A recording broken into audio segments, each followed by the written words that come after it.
Oui, le Père nous aime. Ce soir, il nous a encore rassemblés. C'était un grand miracle que les hommes comme nous de prier à un Dieu si grand. C'est par grâce que nous sommes sauvés. C'est vrai que c'est au moyen de la foi, mais c'est encore lui qui crée, bien aimé, cette foi en nous. Voilà pourquoi il nous convient de reconnaître que nous sommes sauvés par lui, et si nous sommes sauvés par lui, nous devons vivre, bien aimé, pour lui. Ce soir, bien aimé, nous allons continuer toujours dans notre thème, le thème que notre bien-aimé Paul avait introduit sur les 7 chandeliers, qui sont les 7 églises. Et nous étions en train de parler du 5e chandelier qui est l'église de Sardes. Et la fois passée, nous avons vu comme sous-thème la perfection ou les œuvres parfaites. Nous allons prendre donc notre écriture de base de la fois passée dans Apocalypse chapitre 3. Nous lisons du 1er au 2e verset. Apocalypse chapitre 3, du verset 1er jusqu'au verset 2. La Bible dit: voici ce que dit celui qui a les 7 esprits de Dieu et les 7 étoiles. Les 7 étoiles. Je connais tes œuvres, je sais que tu passes pour être vivant et tu es mort. Sois vigilant et affermis le reste qui est près de mourir, car je n'ai pas trouvé tes œuvres parfaites devant mon Dieu. Amen. Et comme la fois passée, nous sommes en train de parler de la perfection ou les œuvres parfaites. Les œuvres parfaites sont des œuvres bien aimées que Dieu approuve. Vous savez, pour entrer dans la perfection ou commencer à faire ce qui est parfait, comme nous l'avons dit la fois passée, il nous convient d'être dans celui qui est parfait. Parce que la Bible dit, toute notre justice est considérée comme un vêtement souillé. Donc si nous voulons connaître la perfection, si nous voulons manifester la perfection, il nous convient dans ce cas d'être dans celui qui est parfait. Et celui qui est parfait, bien aimé, c'est le Seigneur Jésus-Christ. Alors, la lettre adressée à l'église de Sardes ici nous dit que Dieu commence par, ou le Seigneur commence par reconnaître les œuvres. Il dit: je connais tes œuvres, c'est-à-dire je sais ce que tu fais en moi. Mais en parlant de ces œuvres, le Seigneur dit: je sais que tu te passes pour être vivant et tu es mort. Donc cet homme était vivant devant les hommes, mais aux yeux de Dieu, il était mort. Plutôt, c'est une lettre adressée à l'église. Donc cette église était vivante aux yeux des hommes, cependant cette église était morte aux yeux de Dieu. Il nous convient, bien aimés, de savoir que la vie chrétienne n'est pas une vie d'abord qui est vécue devant les hommes, mais c'est une vie qui commence d'abord devant Dieu. La Bible dit de Jésus qui grandissait en sagesse et en stature devant Dieu et devant les hommes. Bien-aimés dans le Seigneur, si notre croissance devant Dieu a des problèmes, ou notre amour pour Dieu a des problèmes, il nous sera difficile, bien-aimés, d'avoir un grand amour pour les hommes. Voilà pourquoi il nous convient de chercher d'abord à être devant Dieu avant de paraître devant les hommes. Contrairement, nous serons simplement hypocrites. Donc la Bible dit: je connais tes œuvres, je sais que tu te passes pour être vivant, mais tu es mort. C'est-à-dire, les œuvres que cette église faisait aux yeux des hommes paraissaient comme les œuvres de ceux qui étaient vivants, comme des œuvres de ceux qui vivaient le réveil. Mais aux yeux de Dieu, c'était bien aimé des œuvres mortes. C'est pourquoi, bien aimé, il nous convient de faire très attention. Parce que lorsqu'on parle de l'Église, l'Église ne concerne pas un bâtiment. L'Église, c'est d'abord l'ensemble des personnes. Et l'Église, c'est toi et c'est moi. La Bible dit, ne savez-vous pas que votre corps est le temple du Saint-Esprit? C'est-à-dire que lorsqu'on parle de l'Église, ou lorsque nous lisons de telles choses, nous devons nous poser des questions. Si nos œuvres sont des œuvres vivantes ou des œuvres mortes, nous devons nous poser des questions en lisant sur l'Église de Sardes. Si Dieu peut trouver nos œuvres parfaites devant lui. Parce que devant les hommes, on peut paraître vivant, mais il nous convient d'examiner nos œuvres.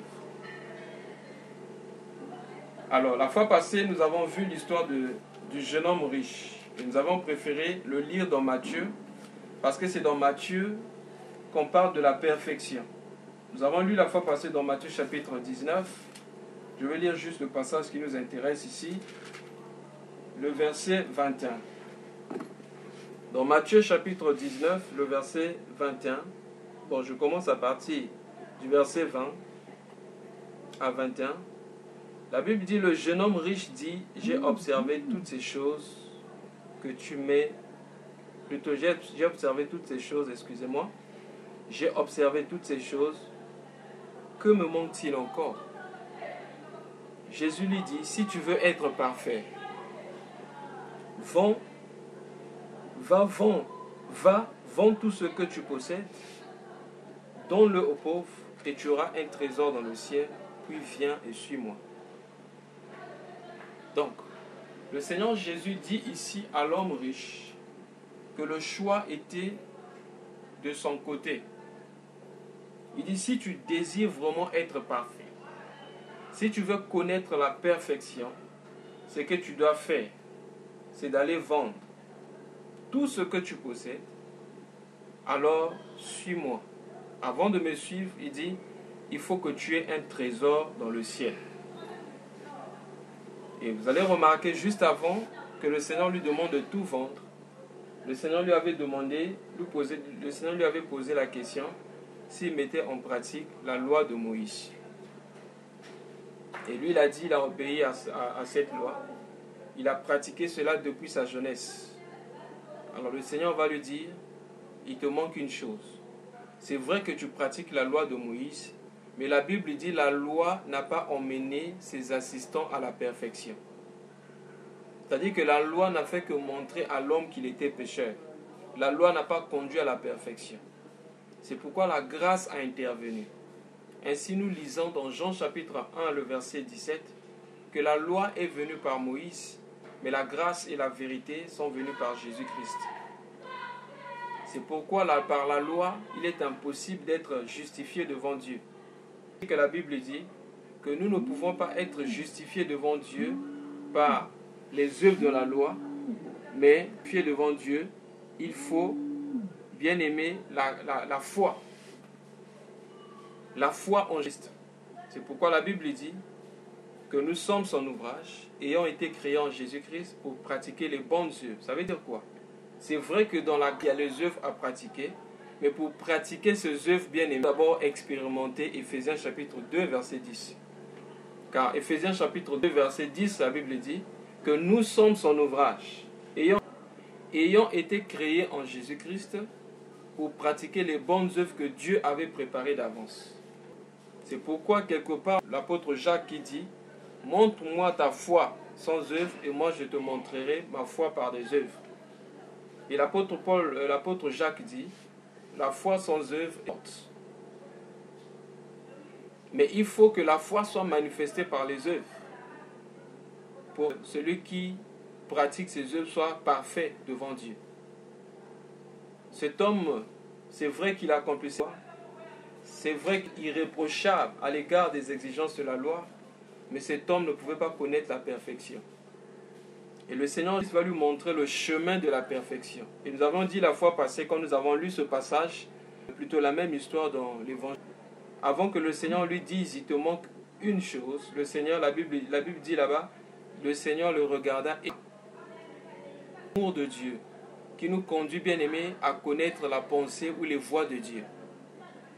Donc lorsque le Seigneur, l'église de Sardes ici, c'était bien-aimé par un amour profond qui voulait ramener l'église de Sardes à ce qui était parfait. Parce que l'église se contentait certainement au témoignage extérieur. Vous savez, bien-aimé dans le Seigneur, lorsque Dieu demanda à Moïse de mettre en place le tabernacle bien-aimé avait 3 parties. Il y avait le parvis, il y avait le lieu saint et ensuite le lieu très saint. Au niveau du parvis, tout le monde pouvait y arriver. Tout le monde pouvait passer par le parvis. Tout le monde bien-aimé dans le Seigneur pouvait arriver au parvis. Et concernant le lieu saint, il n'y avait que les Lévites, c'est-à-dire des sacrificateurs, qui pouvaient dans le lieu saint. Mais pour avoir accès dans le lieu très saint, il fallait être le souverain sacrificateur.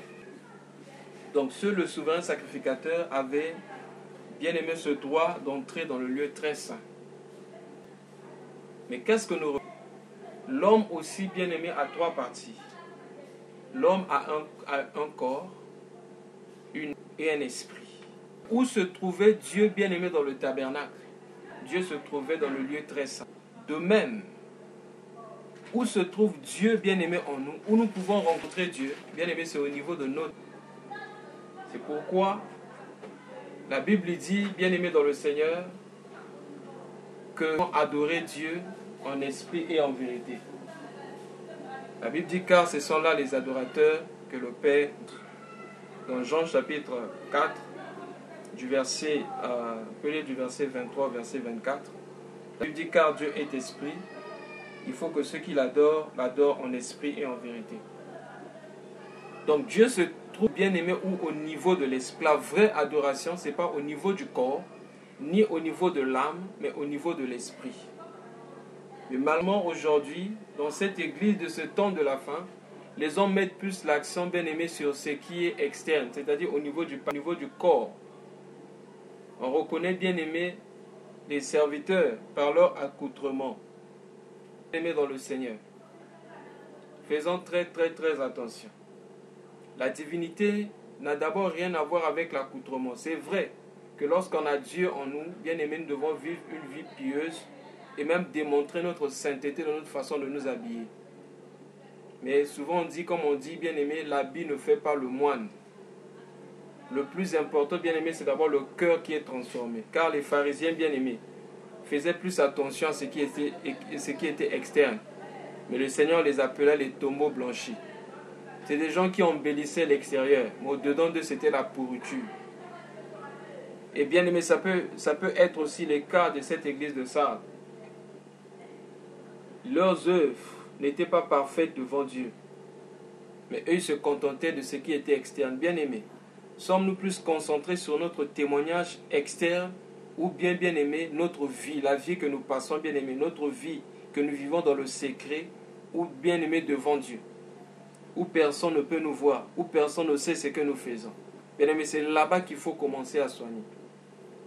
Bien aimé dans le Seigneur, c'est à ça que Dieu nous a appelés. Si nous voulons connaître la perfection, le Seigneur Jésus dit à cet homme, je vais encore relire le passage, Jésus lui dit, si tu veux être parfait, va, vends ce que tu possèdes, donne-le aux pauvres, tu auras un trésor dans le ciel, ensuite viens et suis-moi. Bien aimé, en lisant ceci, conformément au ministère, je vois que le Seigneur veut que nous puissions servir dans le ministère ou le servir avec la force qui ne vient que de lui. Si nous avons d'autres choses qui font notre appui, qui forment notre appui, nous ne pourrons pas servir le Seigneur. Il nous convient de vendre tout ce que nous possédons.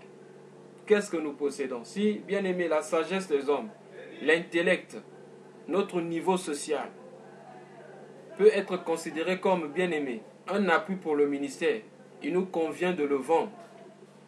Si les diplômes que nous avons, ou bien aimé, la capacité de parler une langue que nous avons, ou encore notre position dans la société, peut être considéré comme un appui pour le ministère, alors nous devons le vendre. Et ensuite de suivre Jésus.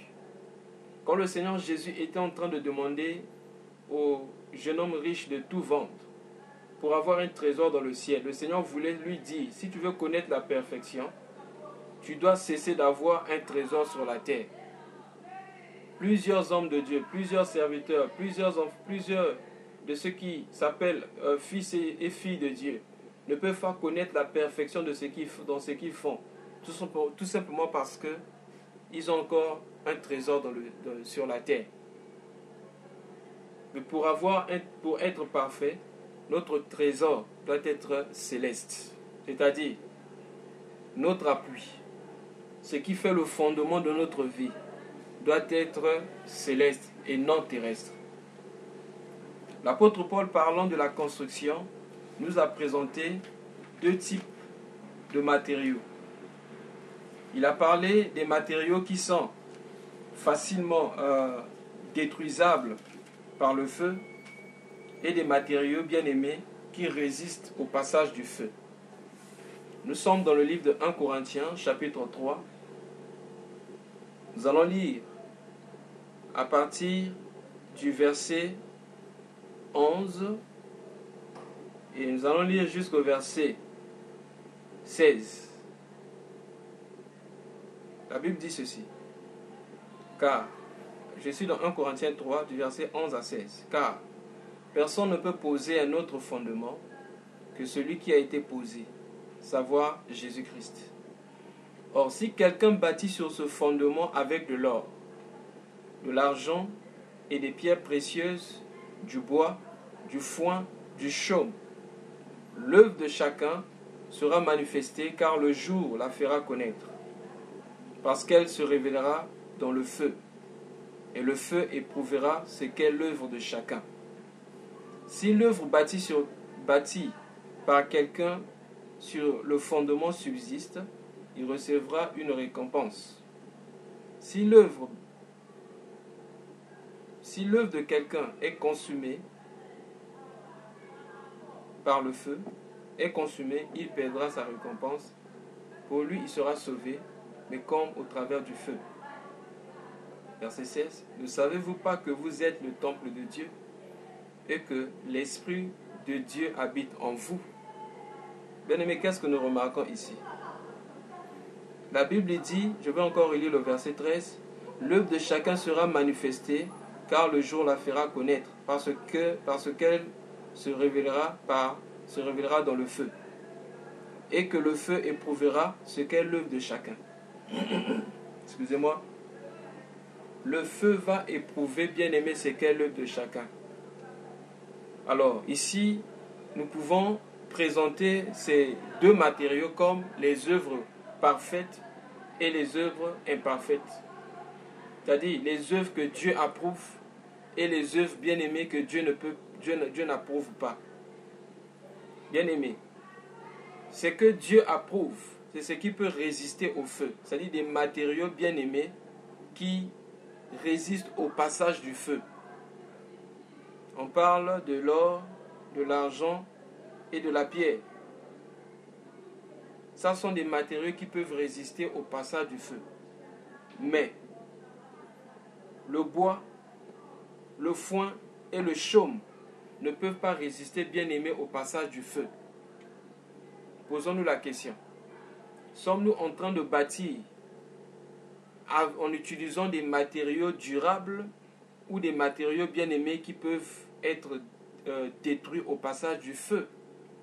C'est ainsi que nous saurons si les œuvres que nous faisons sont parfaites devant Dieu ou elles ne sont pas parfaites. Qu'est-ce qui résiste au passage du feu? Bien-aimés, l'apôtre Paul nous parle de ça dans 2 Corinthiens chapitre 4. Dans 2 Corinthiens chapitre 4, nous pouvons lire à partir du verset 16 jusqu'au verset 18. 2 Corinthiens chapitre 4, verset 16 à 18.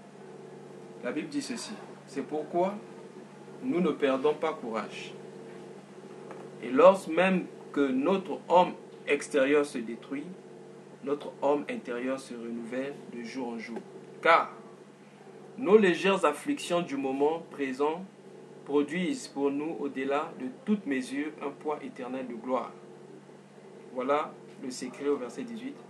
Parce que nous ne regardons point aux choses visibles, mais à celles qui sont invisibles. Car les choses visibles sont passagères et les invisibles sont éternelles. Qu'est-ce que je veux dire? Le foin, le bois et le chaume sont passagers et la pierre, l'or et l'argent sont éternels. C'est-à-dire, ce qui reste au passage du feu, c'est des choses bien-aimées qui sont éternelles. Et c'est ça le trésor dans le ciel dont le Seigneur Jésus-Christ parle. Quand il a dit à l'homme riche, vends tout ce que tu possèdes, donne le revenu aux pauvres, ensuite tu auras un trésor dans le ciel. Et là, une fois, à un autre endroit dans les évangiles, le Seigneur parle de ce trésor en disant que c'est quelque chose. C'est-à-dire c'est un trésor que le voleur ne peut voler, que la rouille ne peut détruire. Parce que c'est bien conservé là-bas dans le ciel. Et bien aimé, ça sont les matériaux qui résistent au passage du feu. C'est-à-dire des choses invisibles.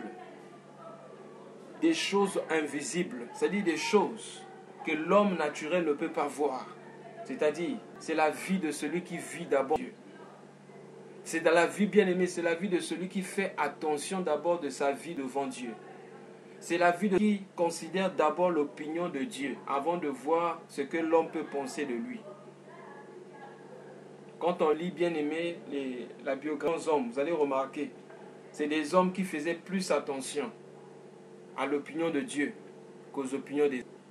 Ce que Dieu disait à leur égard était plus important que tout ce que n'importe quelle créature pouvait dire à leur égard. Bien-aimés dans le Seigneur, nos œuvres sont parfaites ou elles ne le sont pas. Alors aujourd'hui au moins nous pouvons comprendre, nous pouvons savoir comment faire pour que nos œuvres deviennent parfaites. Nous devons, bien-aimés, chercher d'abord ce qui est céleste. Cherchez d'abord ce que Dieu considère. Cherchez d'abord ce qui plaît à Dieu. J'ai lu quelque chose dans le livre de Jean, où le Seigneur Jésus parle de la foi. Et j'ai appris quelque chose sur le secret de la foi. Comment faire pour avoir la foi. Dans le livre de Jean chapitre 5. Dans Jean chapitre 5, nous allons lire le verset 41 et le verset 44 et 46. Bon, le verset 41 et 44 seulement. Dit ceci. Pas ma gloire des hommes. Ça c'est le verset 41. Le verset 44 dit, comment pouvez-vous avoir, comment pouvez-vous croire, vous qui tirez votre gloire les uns les autres, et qui ne cherchez la gloire qui vient de Dieu? Bien-aimés, si nous voulons croire, si nous voulons avoir la foi, chercher la gloire qui vient de Dieu. Dès lors que nous cherchons la gloire qui vient des hommes, ou l'approbation des hommes, nous ne pourrons jamais, bien aimé, avoir la foi. Car il est écrit dans le livre aux Hébreux, Hébreux chapitre 11, le verset 6, sans la foi, il est impossible d'être agréable à Dieu. Il faut que celui qui s'approche de Dieu croit que Dieu existe et qu'il est le rémunérateur de ceux qui le cherchent. Celui qui cherche Dieu, celui qui craint Dieu. Et c'est celui qui cherche la gloire qui vient de Dieu. Bien-aimé dans le Seigneur. Comment faire, ou encore comment faire pour avoir des œuvres parfaites, ou pour accomplir des œuvres parfaites de Dieu? La première des choses, nous avons vu ça la fois passée, c'est d'accepter de mourir. Lorsque l'homme a péché dans le jardin, c'est là que l'imperfection est rentrée dans la terre. En effet, lorsque Dieu créa l'homme, l'homme était parfait devant Dieu. Mais lorsque l'homme tomba dans le péché, on descend alors que Dieu avait donné. C'est ainsi que le péché est entré et l'homme est devenu imparfait. Et les œuvres que l'homme accomplit étaient bien aimées des êtres devant Dieu. Et qu'est-ce que Dieu va faire? Dieu dit, maintenant est devenu capable de connaître le bien et le mal, empêchant-le de toucher à l'arbre de vie. Et la Bible dit, je crois que c'est dans Genèse chapitre 3, les 3 derniers versets, la Bible dit là-bas, nous allons mettre un jardin, il a mis des anges qui avaient une épée flamboyante pour empêcher à l'homme d'avoir accès à l'arbre de vie, c'est-à-dire d'avoir accès à l'éternité, d'avoir accès, bien aimé, à la perfection. Et quand nous lisons dans Genèse chapitre 5, nous remarquons le jour qu'Adam vécut sur la terre était de 930 ans. Or, la Bible dit dans 1 Pierre chapitre 3 que qu'un jour est comme 1000 ans et 1000 ans un jour devant Dieu. Ça veut dire qu'Adam n'avait même pas vécu un jour selon Dieu. C'est là que la mort était en lui. Mais pour avoir accès, bien aimé, à la perfection, à l'arbre qui donne la vie, il fallait, bien aimé, accepter de passer par cette épreuve. Voilà pourquoi le Seigneur Jésus-Christ, pour nous donner l'accès à l'arbre de vie, il a fallu que le Seigneur Jésus à la croix. La croix, bien aimé, lorsqu'il est mort à Golgotha, lorsqu'il a accepté, bien aimé, ses meurtrissures, c'est là cette épée-là, bien aimé, qui est très bien aimé dans le Saint des Saints, pour avoir accès à l'arbre de vie. Et la Bible dit qu'il a inauguré, bien aimé, une route nouvelle pour nous montrer qu'entrer dans le Saint des Saints. C'est-à-dire que nous voulons connaître la perfection, le secret, c'est d'accepter de mourir pour à notre propre volonté. Tuer. C'est lorsqu'on tue le moi qu'on peut avoir accès à l'arbre de vie et commencer à vivre. C'est parfait et manifester la perfection autour de nous. Bien-aimés dans le Seigneur. La Bible dit quelque part, je crois que c'est dans Matthieu chapitre 7, du verset 23, c'est pas ceux qui me disent Seigneur, Seigneur qui hériteront le royaume. C'est celui qui fait la volonté de mon Père. Plusieurs viendront ce jour-là et diront, n'avons-nous pas prêché à ton nom, c'est les démons à ton nom, dans ton nom, et je leur dirai ouvertement, éloignez-vous de moi, vous tous serviteurs d'iniquité. C'est-à-dire, ces gens ont fait du travail, mais leur travail ne représentait que le bois, le foin et le chaume. Le travail n'avait pas de valeur éternelle, parce que tous ces gens faisaient leur travail, certainement pour leur propre compte. Ils travaillaient pour Dieu, c'est vrai. Ils travaillaient au nom de Jésus, mais c'était pour leur propre compte. Prêchons-nous pour avoir de l'honneur, prêchons-nous pour avoir de l'argent, ou peut-être que nous cherchons à chasser pour que les hommes sachent que nous sommes puissants. Bien aimé, ça c'est le foin, le chaume et le bois. Est-ce que bien aimé, regardez bien aimé, surtout concernant par exemple le parler en langue. Le parler en aimé dans le Seigneur. Je ne sais pas si les gens lisent ce passage de 1 Corinthiens chapitre 4 que l'apôtre Paul a réglé ce problème sur le parler en langue. L'apôtre Paul dit par exemple que si quelqu'un, un non-croyant dans votre église et il parle en langue sans qu'il y ait un interprète, ne vous prendra-t-il pas pour des fous? Aujourd'hui, bien aimé, certains attirent les regards sur eux pour montrer qu'ils sont spirituels. Ça, c'est le bois, le foin et le chaume. C'est vrai, ça peut être un don reçu de Dieu, mais certainement un don bien aimé que nous utilisons pour notre propre gloire. Vous savez, le Seigneur Jésus-Christ, une chose par rapport à sa vie, il n'utilisait jamais les dons spirituels pour son propre compte. Regardez comment le don de la prophétie, le don de la guérison, est devenu bien aimé est devenu un moyen sûr aujourd'hui de plusieurs pour se faire de l'argent. Oh bien aimé dans le Seigneur, on donne maintenant des prophéties moyennant quelque chose. La guérison moyennant quelque chose. Et quelquefois c'est au nom de Jésus. Et certainement à la fin, le Seigneur dira à ces gens, éloignez-nous, car vous n'avez bâti qu'en utilisant le foin, le bois et le chaume. Il veut que nous bâtissons bien aimés en utilisant les pierres, en utilisant de l'or et l'argent. Bien aimés des matières de... Est-ce que vraiment nous courons bien aimés, nous cherchons ces choses? Quand on parle bien aimé des matières, bien aimé c'est des choses bien aimées qui resteront quand tout passera. Et l'apôtre Paul parlant de ça bien aimé lorsqu'il a traité sur le sujet concernant la... Il dit maintenant il y a 3 choses qui demeurent. la foi, l'espérance et... 3. La plus grande des choses, c'est l'amour. L'apôtre Paul, en parlant de l'amour, j'ai à chacun de nous de lire le chapitre 13 de 1 Corinthiens en entier pour mieux comprendre. L'apôtre Paul commence en disant: quand je parlerai les langues des hommes et les langues des anges, si je n'ai pas la charité, je serai qui résonne ou un cymbale qui retentit. Quand j'aurai le don de prophétie, aujourd'hui les gens cherchent les dons de prophétie. Bonne chose d'avoir le don de prophétie, ça édifie l'église.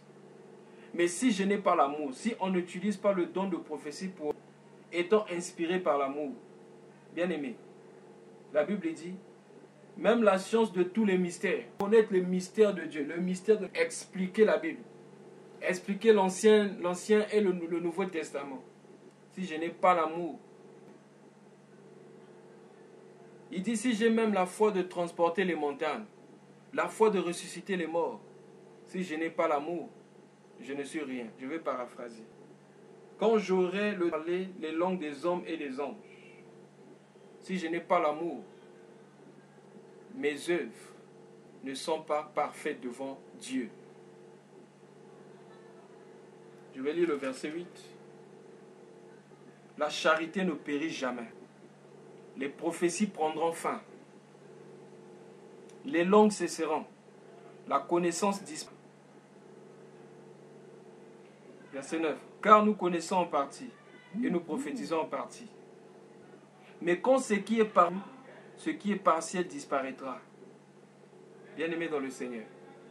Voici ce que l'apôtre Paul ajoute au verset 11. Lorsque j'étais enfant, je parlais comme un enfant. Je pensais comme un enfant. Je raisonnais comme un enfant. Lorsque je suis devenu homme, j'ai fait disparaître ce qui était de l'enfance. Aujourd'hui, nous voyons au moyen des miroirs d'une manière obscure. Mais alors nous le verrons face à face. Alors nous verrons face à face. Aujourd'hui je connais en partie, mais alors je connaîtrai comme j'ai été connu. Bien aimé le Seigneur. Il nous grandir aussi spirituellement. Il y a des choses bien aimées que nous valorisions lorsque nous avions connu le Seigneur au départ. Mais aujourd'hui, après avoir connu la vérité en grandissant avec le Seigneur, nous devons bien aimer nous débarrasser de ces choses. Chercher bien aimer ce qui nous conduit bien aimer à maturité. Je vais donner un exemple. L'apôtre Paul, plutôt Pierre, en parlant de la nature divine, il dit: faites de tous vos efforts. Lisons dans 2 Pierre chapitre 1, à partir du verset, je vais commencer à partir du verset 3 jusqu'au verset 10. 2 Pierre chapitre 1 à partir du verset 3. La Bible dit: comme sa divine puissance nous a donné tout ce qui contribue à la vie et à la piété, au moyen de la connaissance de celui qui nous a appelés, qui nous a appelés par sa propre gloire et par sa vertu, lesquels nous assurent de sa part la plus grande et les plus précieuses, les plus grandes et les plus précieuses promesses, afin que par elles vous deveniez participants de la nature divine. Comment? En fuyant la corruption qui existe dans le monde par sa convoitise. Alors, comment faire pour fuir la corruption qui existe dans le monde par sa convoitise? Il dit: à cause de cela, même faites tous vos efforts. Bien aimé, la Bible dit: faites tous vos efforts pour joindre à votre foi la vertu. À la vertu, la science. À la science, la tempérance. À la tempérance, la patience. À la patience, la piété. À la piété, l'amour fraternel. À l'amour fraternel, la charité. Car si ces choses sont en vous, et y sont avec abondance, elles ne vous laisseront point oisifs ni stériles pour la connaissance de notre Seigneur Jésus-Christ. Mais celui en qui ces choses ne sont point est aveugle. Cette lettre s'adresse aux chrétiens. Celui en qui ces choses ne sont point est aveugle, il ne voit pas de loin et il a mis en oubli la purification de ses anciens péchés. C'est pourquoi, frère, appliquez-vous d'autant plus à affermir votre vocation et votre élection. Car en faisant cela, vous ne broncherez point. Bien-aimés dans le Seigneur, l'apôtre Pierre ici a cité beaucoup de choses. Mais est-ce que nous faisons de tous nos efforts à avoir ces choses en nous? Quand on dit de faire de tous ces efforts, c'est-à-dire que, bien-aimés, tout ce que nous devons faire, tout ce que nous faisons dans la vie, s'il faut manger, s'il faut boire, s'il faut aller quelque part, s'il faut causer avec les gens, nous le faisons, bien-aimés, dans le but que ces choses soient vues en nous. D'ajouter, bien-aimé, la vertu à notre foi. Est-ce que, bien-aimé, c'est notre fardeau? C'est ça le problème. C'est ce qui déterminera si nous sommes en train de courir vers les œuvres parfaites ou si nous ne sommes pas en train de courir vers les œuvres parfaites.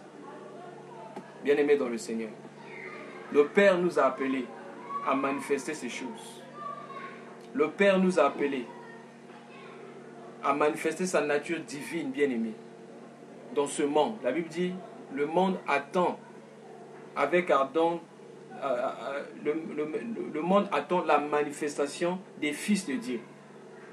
C'est vrai, il y a un évangile aujourd'hui qui parle de cette manifestation en disant que les fils de Dieu aussi doivent impacter dans le monde des affaires, doivent impacter pour être très riches afin que l'Église soit influente. Bien-aimés, nous ne pouvons pas corriger Jésus ni les apôtres. Est-ce que vous savez que les apôtres avaient beaucoup d'argent au départ lorsque l'Église avait commencé? Je dis beaucoup d'argent à leurs mains, en leurs mains. Mais les apôtres n'utilisaient pas cet argent-là pour eux-mêmes. C'était pour le bien de ceux qui étaient pauvres. Qu'est-ce qui confirme cela? La Bible dit, dans Actes chapitre 2, plusieurs vendaient des terrains.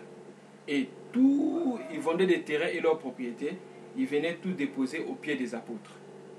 Donc les apôtres étaient en train de gérer des millions et des milliards. Mais nous voyons lorsque Pierre était en train de marcher ce jour-là avec Jean, en partant au temple, il y avait le boiteux de la belle porte qui était là, qui demanda le monde. Mais qu'est-ce que Pierre dit? Il dit, regarde-nous. Je n'ai ni or ni argent. Ça veut dire quoi? En regardant Pierre et Jean, ils n'avaient rien qui pouvait montrer qu'ils avaient de l'argent. Ils n'avaient rien qui pouvait montrer qu'ils géraient des milliards. Aujourd'hui, bien aimé, c'est plus ce qui est prêché dans les églises. On dit aux gens, forcez-vous, faites vos efforts pour avoir de l'argent. Regardez simplement les prières. Faites vos efforts pour avoir de l'argent. Faites vos efforts pour construire. Bien aimé. Les gens se concentrent pour construire. Quand on parle de construire, pas l'église, leur propre maison. Mais ce n'était pas le cas de Noé. Lorsque Noé sut que la terre était en train de passer, lorsque Noé sut que la terre était en train de passer, il se focalisa sur la construction de l'arche. Parce que l'endroit le plus sûr, l'endroit le plus sécurisant, c'était bien aimé dans l'arche. Et Noé, bien aimé, a commencé à construire l'arche. Et pour toi et moi aujourd'hui, puisque nous sommes en train de connaître le temps de Noé, l'endroit le plus sûr, c'est l'église. Et bien aimé, l'église, c'est toi et moi. Et l'église, c'est l'ensemble des vrais chrétiens. Est-ce que, bien aimé, nous faisons de tous nos efforts pour joindre ces choses en nous? Est-ce que, bien aimé, nous arrangeons, bien aimé, à ajouter, bien aimé, la tempérance? Il est facile de voir les chrétiens, bien aimés, colériques. Les chrétiens, bien aimés, qui se fâchent bêtement. Comptez le nombre de divorces aujourd'hui, bien aimés, dans le corps de Christ. Ou bien aimés dans le Seigneur. Alors que ce sont les chrétiens qui enseignent que le mariage soit honoré par tous. Voyez, bien aimés, aujourd'hui, bien aimés, l'atmosphère au milieu des chrétiens. Est-ce qu'on peut parler de l'amour fraternel? Alors que la Bible dit, faites de tous vos efforts d'ajouter, bien aimé, à votre foi la vertu. À votre vertu la tempérance, la science. À la patience, la piété, bien aimé. C'est quoi la piété? La piété, c'est l'attachement à Dieu. Est-ce que nous faisons de tous nos efforts d'ajouter, bien aimé, à notre tempérance l'attachement à Dieu, la piété? Ou bien nous disons Dieu lui-même sait. Bien aimé, lisons, bien aimé, la biographie des hommes qui sont passés avant nous. Lisez, bien aimé, la vie de prière de ces gens. Comment ces gens étaient attachés à Dieu. Comment, bien aimé, la vie de ces gens, bien aimés, était comme des sacrifices, c'était comme l'agneau déposé, bien aimé, sur l'autel. Ajouter à la piété l'amour fraternel, à l'amour fraternel la charité. Bien aimé. Ensuite on dit, il faut que ces choses abondent en nous. Nous devons faire de tous nos efforts pour ajouter, bien aimé, ces choses en nous. C'est ainsi que nous allons commencer à faire des œuvres qui seront parfaites devant notre Dieu. Peut-être pas devant les hommes, mais certainement devant Dieu. Aujourd'hui, l'Église court après ce qui est externe. Nous allons attirer les gens. Bien aimés, vous savez, aujourd'hui, on a remplacé ce qui a attiré l'Église dans ces temps passés. L'Église primitive, bien aimée, ce qui a attiré l'Église primitive, c'était la puissance du Saint-Esprit. Aujourd'hui, bien aimé, qu'est-ce que les hommes font pour attirer les hommes à l'Église? Aujourd'hui, c'est la beauté des temples. La beauté des temples, la musique et tout ce qui est externe, sauf le Saint-Esprit. Ô bien-aimé dans le Seigneur, ce qui attirait les hommes de ces temps-là, les années passées, c'était le message prêché. Aujourd'hui, il n'y a même plus de temps pour le message. Et même quand le message, c'est un message qui est centré sur l'argent, qui est centré sur le bien matériel, ou qui est centré sur le bien de l'homme, c'est-à-dire l'homme lui seul. Des messages bien aimés qui viennent simplement augmenter ou fortifier le moi en nous. Mais les messages prêchés par le Seigneur Jésus et les apôtres conduisaient les auditeurs à renoncer au moi. Et si nous voulons bien aimer, être parfaits devant Dieu, nous devons renoncer au moi. Et c'est ce que l'église de Sardes n'avait pas compris. L'église de Sardes, la Bible dit, passait pour être vivant. Mais l'église de Sardes était morte. Bien aimés, sommes-nous vivants ou nous sommes morts?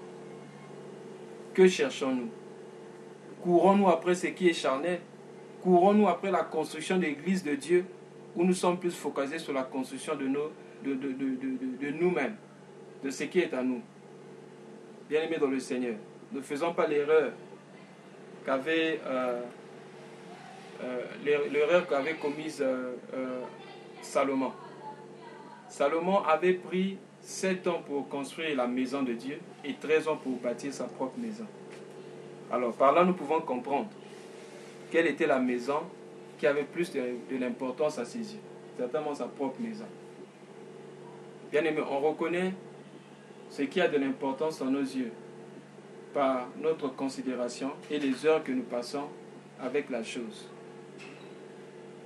En ces temps de la fin, le Seigneur cherche les vrais adorateurs, ceux qui l'adorent en esprit et en vérité.